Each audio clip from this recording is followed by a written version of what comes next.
ಸ್ನೇಹಿತರೆ ನಮಸ್ಕಾರ. Big boss season 12ರ ರೋಚಕ ಘಟ್ಟ ಈಗ ಬಂದಿದೆ. ಇನ್ನೇನು ಮುಂದಿನ ವಾರದಿಂದ ಫಿನಾಲೆ ವಾರ.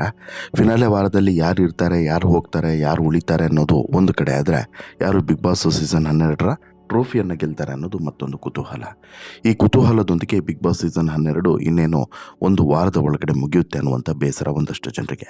ಇದರ ನಡುವೆ ಈಗಿರೋದೇ ಇನ್ನೊಂದು ವಾರ. ಈ ಒಂದು ವಾರವಾದರೂ ಕೂಡ ನಾವು ಚೆನ್ನಾಗಿರಬೇಕು ಅನ್ನುವಂಥದ್ದು ಈ ರಕ್ಷಿತಾ ಲೆಕ್ಕಾಚಾರ. ಆ ಕಾರಣಕ್ಕೋಸ್ಕರ ರಕ್ಷಿತಾ ಬಿಗ್ ಬಾಸ್ ಮನೆ ಒಳಗಡೆ ಇರುವಂತಹ ಒಂದಿಷ್ಟು ಜನರಲ್ಲಿ ಈ ರಘು ಮತ್ತು ಗಿಲ್ಲಿಯನ್ನು ತುಂಬ ಇಷ್ಟಪಡ್ತಾರೆ. ರಘುವನ್ನು ತುಂಬ ಅಣ್ಣನ ರೀತಿಯಲ್ಲಿ ಪ್ರೀತಿಸುವಂತಹ ರಕ್ಷಿತಾ ಗಿಲ್ಲಿಯನ್ನು ಸ್ನೇಹಿತನ ರೀತಿಯಲ್ಲಿ ನೋಡ್ತಾ ಇದ್ದಾರೆ. ಹೀಗಾಗಿ ಇವರಿಬ್ಬರ ಜೊತೆಗೆ ಹೆಚ್ಚು ಹೊತ್ತು ಕಳೆಯಬೇಕು ಅನ್ನುವಂತಹ ಸ್ವಾರ್ಥವನ್ನು ತೋರಿಸ್ತಾ ಇದ್ದಾರೆ. ಇದೇ ಕಾರಣಕ್ಕೆ ಈ ಶುಕ್ರವಾರದ ಸಂಚಿಕೆಯಲ್ಲಿ ರಾಶಿಕ ಅಸಮಾಧಾನವನ್ನು ವ್ಯಕ್ತಪಡಿಸಿದ್ರು. ಜೊತೆಗೆ ಕಳಪೆ ಕೊಡುವಂಥ ಸಂದರ್ಭದಲ್ಲೂ ಇದೇ ಕಾರಣವನ್ನು ಕೊಟ್ಟಿದ್ದರು. ಇದು ರಕ್ಷಿತಾಗೆ ಸಹಿಸೋಕ್ಕೆ ಸಾಧ್ಯವಾಗಲಿಲ್ಲ. ಇದಾದ ಬಳಿಕ ರಕ್ಷಿತಾ ಕೆಂಡಾಮಂಡಲರಾಗಿದ್ದಾರೆ. ಒಂದು ರೀತಿಯಲ್ಲಿ ತಮ್ಮ ಆಕ್ರೋಶವನ್ನು ಹೊರಗಡೆ ಹಾಕಿದ್ದಾರೆ. ಇನ್ನು ಕಿಚ್ಚ ಸುದೀಪ್ ಅವರು ಕೂಡ ಇದೇ ವಿಚಾರವನ್ನು ಚರ್ಚೆಗೆ ತೆಗೆದುಕೊಂಡು ವೀಕೆಂಡ್ನಲ್ಲೂ ಕೂಡ ಈ ವಿಚಾರ ಚರ್ಚೆ ಆಗುವಂತೆ ಮಾಡಿದ್ದಾರೆ. ಹಾಗಾದರೆ ಇಲ್ಲಿ ರಾಶಿಕಾ ಮಾತನಾಡಿದಂಥ ವಿಚಾರ, ಕಿಚ್ಚ ಸುದೀಪ್ ಅವರು ರಕ್ಷಿತೆಗೆ ಯಾವ ರೀತಿ ಬುದ್ಧಿ ಹೇಳಿದ್ರು, ಏನಿದ್ರ ಇನ್ ಡೆಪ್ತ್ ಎಲ್ಲವನ್ನು ಕೂಡ ಹೇಳ್ತಾ ಹೋಗ್ತೇನೆ. ಅದಕ್ಕಿಂತ ಮುಂಚೆ ನೀವಿನ್ನೂ ಕೂಡ ನಮ್ಮ ಚಾನಲನ್ನು ಸಬ್ಸ್ಕ್ರೈಬ್ ಮಾಡಿಲ್ಲ ಅಂದರೆ ದಯವಿಟ್ಟು ಕೂಡಲೇ ಸಬ್ಸ್ಕ್ರೈಬ್ ಮಾಡಿ ಸ್ನೇಹಿತರೆ. ನೋಡಿ, ಬಿಗ್ ಬಾಸ್ ಫಿನಾಲೆ ಹತ್ತಿರ ಬರ್ತಾ ಇದ್ದಂತೆ ಸ್ಪರ್ಧಿಗಳ ಮಧ್ಯೆ ಕಾಂಪಿಟೇಷನ್ ಕೂಡ ಹೆಚ್ಚಾಗ್ತಿದೆ. ಕಳಪೆ ಉತ್ತಮ ನೀಡುವಂಥ ಸಮಯದಲ್ಲಿ ಸಾಕಷ್ಟು ವಾಗ್ವಾದಗಳು ಕೂಡ ನಡೆದಿದ್ದಾವೆ. ರಕ್ಷಿತಾಗೆ ಸಂಬಂಧಪಟ್ಟಂತೆ ಸಾಕಷ್ಟು ಚರ್ಚೆಗಳು ಕೂಡ ನಡೆದಿದ್ದಾವೆ. ಇಲ್ಲಿ ರಕ್ಷಿತಾ ಕೆಲವರನ್ನು ತುಂಬ ಆತ್ಮೀಯರಂತೆ ನೋಡ್ತಾ ಇರುವಂಥದ್ದು, ಜೊತೆಗೆ ಕೆಲವರ ಬಗ್ಗೆ ತನ್ನ ಒಪಿನಿಯನನ್ನು ಸ್ಟ್ಯಾಂಡ್ ಮಾಡುವಂಥದ್ದು, ಅವರಿಗೆ ಇರದಂಥ ಸಮಸ್ಯೆ ಈಕೆಗೆ ಇರುವಂಥದ್ದು, ಇದು ಎಲ್ಲವೂ ಕೂಡ ಎಲ್ಲೋ ಒಂದು ಕಡೆ ರಕ್ಷಿತಾಗೆ ನೆಗೆಟಿವ್ ಆಗ್ತಿದೆ. ನಿಮಗಿಲ್ಲ ಅರ್ಥ ಆಗ್ಬೋದು. ಎರಡು ವಿಚಾರವನ್ನು ಗಮನಿಸ್ಬೋದು. ಒಂದು, ಈ ಗಿಲ್ಲಿ ಪರವಾಗಿ ಅಥವಾ ರಘು ಪರವಾಗಿ ಈಕೆ ತನ್ನ ಸ್ಟೇಟ್ಮೆಂಟನ್ನು ಕೊಡುವಂಥದ್ದು. ಒಂದು, ರಘುಗೆ ಅನ್ಕಂಫರ್ಟೇಬಲ್ ಆಗ್ತಿದೆ ಅನ್ನುವಂಥದ್ದು ಇರ್ಬೋದು. ಗಿಲ್ಲಿಯ ಪರವಾಗಿ ಗಿಲ್ಲಿಗೆ ಅಸಹ್ಯ ಅನ್ನುವಂಥ ಪದವನ್ನು ಕರೆದಿದ್ದಿರ್ಬೋದು. ಈ ಎಲ್ಲ ಸ್ಟ್ಯಾಂಡ್ಗಳನ್ನು ತೆಗೆದುಕೊಳ್ಳೋದ್ರ ಬಗ್ಗೆ ಅಸಮಾಧಾನಗಳು ವ್ಯಕ್ತವಾಗ್ತಿದ್ದಾವೆ. ಇನ್ಫ್ಯಾಕ್ಟು ಸಾಕಷ್ಟು ಜನ ಇದೇ ವಿಚಾರವನ್ನು ಹೇಳಿದ್ರು. ನೋಡು, ನಿನ್ನ ಒಪಿನಿಯನನ್ನು ನೀನು ಹೇಳು, ಇನ್ನೊಬ್ಬರ ಒಪಿನಿಯನನ್ನು ನೀನು ಹೇಳೋದಕ್ಕೆ ಬರಬೇಡ, ಅಥವಾ ಅವರ ಮನಸ್ಸಿನಲ್ಲಿರೋದನ್ನು ನೀನು ಹೀಗಾಗಿದೆ ಅವರಿಗೆ ಹಾಗಾಗಿದೆ ಹೇಳೋದಕ್ಕೆ ಹೋಗಬೇಡ. ಅವರಿಗೂ ಕೂಡ ಮಾತು ಬರುತ್ತೆ, ಅವ್ರಿಗೂ ಕೂಡ ಮಾತನಾಡೋದಕ್ಕೆ ಬರುತ್ತೆ, ಅವರು ಮಾತನಾಡ್ತಾರೆ. ಅವರಿಗೆ ಅದು ಸಮಸ್ಯೆ ಆಗಿದ್ರೆ ಅವರದು ಹೇಳ್ತಾರೆ ಅನ್ನೋದನ್ನು ಇಲ್ಲಿ ಸಾಕಷ್ಟು ಸಲ ರಕ್ಷಿತಾಗಿ ಹೇಳಿದ್ರು ಕೂಡ ಇದು ಮತ್ತೆ ರಿಪೀಟ್ ಆಗಿದೆ. ಲಾಸ್ಟ್ ಟೈಮ್ ಮಾಳು ವಿಚಾರದಲ್ಲೂ ಕೂಡ ಹೀಗೆ ಆಯಿತು. ಈ ಕಳೆದ ವಾರ ಗಿಲ್ಲಿ ವಿಚಾರದಲ್ಲೂ ಕೂಡ ಹೀಗೆ ಆಯಿತು. ಈ ವಾರ ರಘು ಮತ್ತು ಗಿಲ್ಲಿ ಇಬ್ಬರ ವಿಚಾರದಲ್ಲೂ ಕೂಡ ಹೀಗೆ ಆಗಿದೆ. ಇದರ ಜೊತೆಗೆ ಈಕೆ ತಾನು ಒಂದಷ್ಟು ಸಮಯವನ್ನು ತಾನು ಇಷ್ಟಪಡೋರ ಜೊತೆಗೆ ಕಳಿಬೇಕು ಅನ್ನುವಂತಹ ಒಂದು ಬಯಕೆಯನ್ನು ಇಟ್ಕೊಂಡಿರುವಂಥದ್ದು. ಆ ಸಂದರ್ಭದಲ್ಲಿ ಮತ್ತೊಬ್ಬರು ಯಾರು ಕೂಡ ಬರಬಾರ್ದು ಅನ್ನುವಂಥ ಸ್ವಾರ್ಥವನ್ನು ತೋರಿಸಿದಂಥದ್ದು ಈ ಬಿಗ್ ಬಾಸ್ ಮನೆ ಒಳಗಡೆ ಭಾರಿ ಚರ್ಚೆಗೆ ಕಾರಣವಾದರೆ, ಹೊರಗಡೆ ಕಿಚ್ಚ ಸುದೀಪ್ ಅವರು ಕೂಡ ಇದೇ ವಿಚಾರವನ್ನು ಚರ್ಚೆಗೆ ತೆಗೆದುಕೊಂಡು ರಕ್ಷಿತೆಗೆ ಒಂದಷ್ಟು ಪ್ರಶ್ನೆಗಳನ್ನು ಇಟ್ಟಿದ್ದಾರೆ. ಅಂದರೆ ಇಲ್ಲಿ ಸಂಪ್ರದಾಯದಂತೆ ಒಬ್ಬೊಬ್ಬರಿಗೆ ಕಳಪೆಯನ್ನು ಕೊಡುವಂಥದ್ದು, ಆ ಸಂದರ್ಭದಲ್ಲಿ ಒಂದಷ್ಟು ಕಾರಣಗಳನ್ನು ಕೊಡುವಂಥದ್ದು ಕಾಮನ್. ಬಟ್ ಇಲ್ಲಿ ರಕ್ಷಿತಾ ಶೆಟ್ಟಿಗೆ ಕಳಪೆಯನ್ನು ಕೊಡುವಂಥ ಸಂದರ್ಭದಲ್ಲಿ ರಕ್ಷಿತಾ ಶೆಟ್ಟಿಗೆ ಸಿಕ್ಕಾಪಟ್ಟೆ ಕೋಪ ಬರಿಸುವಂತಹ ರೀಸನನ್ನು ಈಕೆ ಕೊಡ್ತಾರೆ. ಯಾರು? ರಾಶಿಕಾ ಕೊಡ್ತಾರೆ. ಇದು ರಕ್ಷಿತಾ ಮತ್ತು ರಾಶಿಕಾ ನಡುವೆ ಜಗಳ ಆಗುವಂತೆಯೂ ಕೂಡ ಮಾಡ್ತದೆ. ಇನ್ಫ್ಯಾಕ್ಟು ರಾಶಿಕಾ ಹೇಳಿರುವಂಥ ಸಂಗತಿ ಸತ್ಯನೇ. ಏನು, ಮೊನ್ನೆ ಮಾತನಾಡುವಂಥ ಸಂದರ್ಭದಲ್ಲಿ, ಗುರುವಾರ ಸಂಜೆ ಮಾತನಾಡುವಂಥ ಸಂದರ್ಭದಲ್ಲಿ ಸೋಫಾದ ಎದುರುಗಡೆ ಇದ್ದಂತಹ 2 ಬೀನ್ ಬ್ಯಾಗನ್ನು ತೆಗೆದುಕೊಂಡು ಹೋಗಿ ದೂರ ಇಟ್ಟು ಬರ್ತಾರೆ ರಕ್ಷಿತಾ.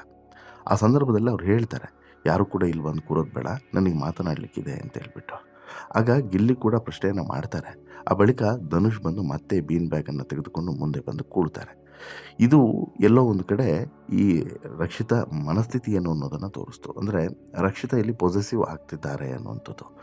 ಇಲ್ಲಿ ಎಲ್ಲೋ ಒಂದು ಕಡೆ ರಕ್ಷಿತಾ ರಘು ಮತ್ತು ಗಿಲ್ಲಿಯ ಬಗ್ಗೆ ಸಿಕ್ಕಾಪಟ್ಟೆ ಪೊಸೆಸಿವ್ ಆಗಿದ್ದಾರೆ. ಇದನ್ನು ಓಪನ್ ಆಗಿಯೂ ಕೂಡ ಹೇಳಿದ್ದಾರೆ. ನನಗೆ ಅವ್ರ ಹತ್ರ ಮಾತನಾಡಲಿಕ್ಕಿಲ್ಲ, ನನಗೆ ನಿಮ್ಮ ಹತ್ರ ಮಾತನಾಡಲಿಕ್ಕಿರೋದು. ನಿಮಗೆ ಇಲ್ಲಿ ಅನ್ಕಂಫರ್ಟಬಲ್ ಆಗಬಾರ್ದು, ನನ್ನ ಜೊತೆಗೆ ಮಾತನಾಡೋದಕ್ಕೆ ನಿಮಗೆ ಕಂಫರ್ಟ್ ಇರಬೇಕು, ಅವ್ರ ಜೊತೆಗೆ ಮಾತನಾಡಬಾರ್ದು ಅನ್ನೋ ರೀತಿಯಲ್ಲಿ ಒಂದು ರೀತಿಯಲ್ಲಿ ಪೊಸೆಸಿವ್ನೆಸ್ಸನ್ನು ಪ್ರದರ್ಶನ ಮಾಡ್ತಾರೆ. ರಾಶಿಕಾ ಮಾತನ್ನು ಕೇಳಿದಂತಹ ರಕ್ಷಿತಾ ನಕ್ಕಿದ್ದಾರೆ.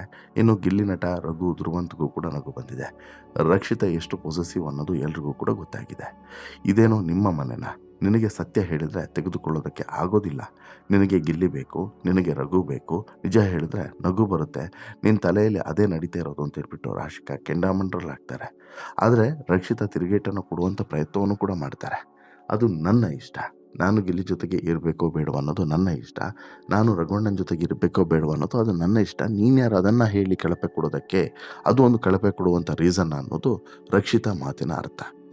ಈಗ ಈ ರಕ್ಷಿತಾ ಗಿಲ್ಲಿಗೆ ಕೆಲವು ಬುದ್ಧಿ ಮಾತುಗಳನ್ನು ಹೇಳಿದಂತಹ ಬೆನ್ನಲ್ಲೇ ಈಗ ರಕ್ಷಿತಾ ಏನು ಅಂದ್ಕೊಂಡಿದ್ದಾರೆ, ಟೇಕನ್ ಫಾರ್ ಗ್ರಾಂಟೆಡ್ ರೀತಿ ಅಂದ್ಕೊಂಡ್ಬಿಟ್ಟಿದ್ದಾರೆ. ಅಂದರೆ ಗಿಲ್ಲಿ ಮತ್ತು ರಘು ನನಗೆ ಸೀಮಿತ, ಅವರಿಬ್ಬರು ಬೇರೆ ಯಾರ ಜೊತೆನೂ ಕೂಡ ಮಾತನಾಡಬಾರ್ದು, ಅವ್ರು ಯಾರಾದರೂ ಬೇರೆ ಜೊತೆ ಮಾತನಾಡಿದರೆ ನನಗಿಷ್ಟ ಆಗೋದಿಲ್ಲ ಅನ್ನುವಂತಹ ಒಂದು ಭಾವನೆಯನ್ನು ಆಕೆ ಮನಸ್ಸಿನಲ್ಲಿ ಫಿಕ್ಸ್ ಮಾಡ್ಕೊಂಡ್ಬಿಟ್ಟಿದ್ದಾರೆ.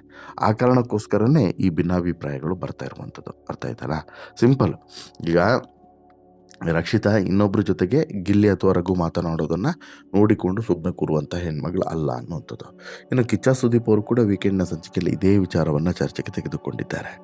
ರಕ್ಷಿತಾ ಅವರೇ, ರಘು ಮತ್ತು ಗಿಲ್ಲಿ ನಿಮ್ಮ ಜೊತೆಗೆ ಬಿಟ್ಟು ಬೇರೆ ಯಾರ ಜೊತೆಗೂ ಕೂಡ ಮಾತನಾಡಬಾರ್ದಾ? ಇದೇನು ನಿಮ್ಮ ಮನೆನಾ, ಅಥವಾ ಇಲ್ಲಿ ಈ ಸಂಬಂಧಗಳು ಶಾಶ್ವತನಾ ಅನ್ನುವಂಥ ಪ್ರಶ್ನೆಯನ್ನು ಕೇಳಿದ್ದಾರೆ. ಖಂಡಿತವಾಗ್ಲೂ ಇಲ್ಲ.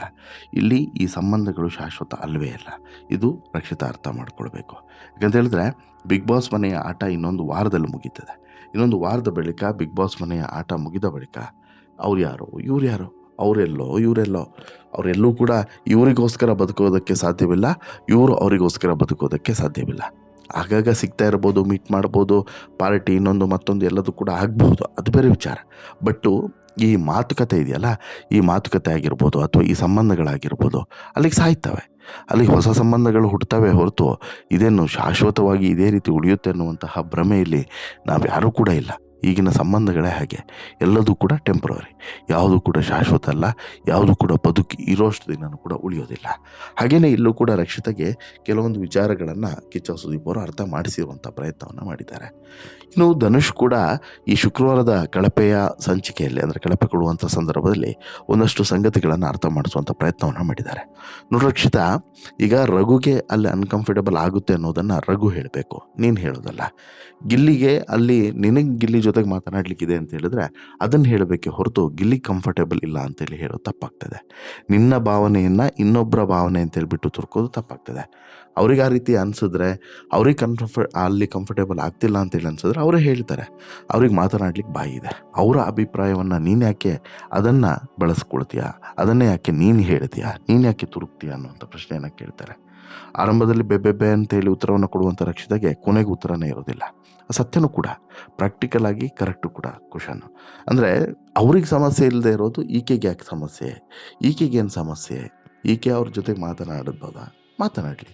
ಈಗ ಯಾರ ಜೊತೆಗೆ, ಇವಳಿಗೆ ಯಾರ ಜೊತೆಗೆ ಇಷ್ಟ ಇದೆಯೋ ಮಾತನಾಡಲಿಕ್ಕೆ ಅವ್ರ ಜೊತೆ ಮಾತನಾಡಲಿ. ಈಗ ಬೇರೆಯವರು ಕೂಡ ಬಂದು ಇವ್ರ ಜೊತೆಗೆ ಮಾತನಾಡಬಾರ್ದು, ಗಿಲ್ಲಿ ಜೊತೆಗೆ ರಘು ಜೊತೆಗೆ ಅಂತ ಹೇಳಿದ್ರೆ ಅದು ಮೂರ್ಖತನದ ಪರಮಾವಧಿ ಆಗ್ತದೆ. ಇದನ್ನು ಯಾರೂ ಕೂಡ ಒಪ್ಪೋದಕ್ಕೆ ಸಿದ್ಧವಿಲ್ಲ. ಇದನ್ನು ಕಿಚ್ಚ ಸುದೀಪ್ ಅವರು ಕೂಡ ಅರ್ಥ ಮಾಡಿಸಿದ್ದಾರೆ. ನಿಮಗೇನು ಅನಿಸುತ್ತೆ ಸ್ನೇಹಿತರೆ, ಇದೆಲ್ಲೋ ಒಂದು ಕಡೆ ರಕ್ಷಿತೆಗೆ ಮುಳುವಾಗುತ್ತೆ ಅಂತೇಳಿ ಅನಿಸುತ್ತಾ? ಮುಂದಿನ ಆಟ ತುಂಬ ಚೆನ್ನಾಗಿ ಹೋಗ್ತಿದ್ದಂಥ ಆಟಕ್ಕೆ ಇಂಥ ಸ್ಟೇಟ್ಮೆಂಟ್ಗಳೇ ಮುಳುವಾಗಿಬಿಡ್ತಾವ? ನಿಮ್ಮ ಅಭಿಪ್ರಾಯನ ಕಮೆಂಟ್ ಮಾಡಿ ತಿಳಿಸಿ. ಜೊತೆಗೆ ಈ ಸ್ಟೋರಿ ಇಷ್ಟ ಆಯಿತು ಅಂತ ಹೇಳಿದ್ರೆ ಲೈಕ್ ಮಾಡಿ, ಶೇರ್ ಮಾಡಿ, ಚಾನಲ್ಗೆ ಸಬ್ಸ್ಕ್ರೈಬ್ ಆಗೋದನ್ನು ಮರಿಬೇಡಿ. ಧನ್ಯವಾದ.